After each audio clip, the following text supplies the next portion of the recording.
चाचा अपनी छोटी सी दुकान पर मिट्टी के चूल्हे के सामने बैठे हैं। लकड़ी जल रही है और हांडी से भाप निकल रही है। आर्यन घड़ी देखते हुए वहां आता है। चाचा, आधा घंटा हो गया, आप अभी तक बस हांडी को देख ही रहे हैं। मेरे पास इतना समय नहीं है। कोई और दुकान होती तो अब तक पैक करके दे चुकी होती। बेटा, भूख पेट की हो तो कहीं भी बुझ जाएगी, लेकिन अगर मन की भूख मिटानी हो तो थोड़ा धीरज रखना पड़ता है। मेरी बिरयानी फास्ट फूड नहीं है, ये इंतजार का फल है। तभी एक अमीर आदमी आता है और कहता है कि उसे पार्टी के लिए 50 प्लेट बिरयानी चाहिए, लेकिन अभी चाहिए। वो चाचा को पैसों की गड्डी दिखाता है।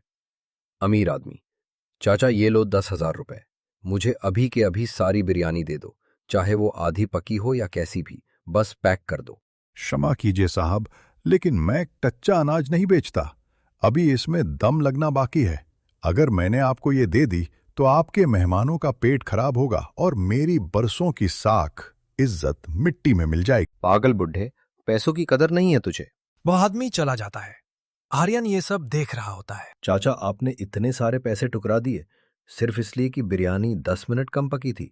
उसे क्या पता चलता? बेटा, उसे पता चले या ना चले, मुझे तो पता रहता ना। मतलब? देखो बेटा, इंसान दो तरह से कमाता है, एक तिजोरी भरने के लिए और दूसरा दुआ कमाने के लिए। अगर मैं उसे कच्ची बिरयानी दे देता तो मेरी तिजोरी तो भर जाती, लेकिन मेरी आत्मा छोटी हो जाती। लेकिन आजकल की दुनिया में तो सब शॉर्टकट अपनाते हैं। वही तो गलती है। शॉर्टकट से आप ऊंचाई पर तो पहुंच सकते हो, पर वहां टिक नहीं सकते।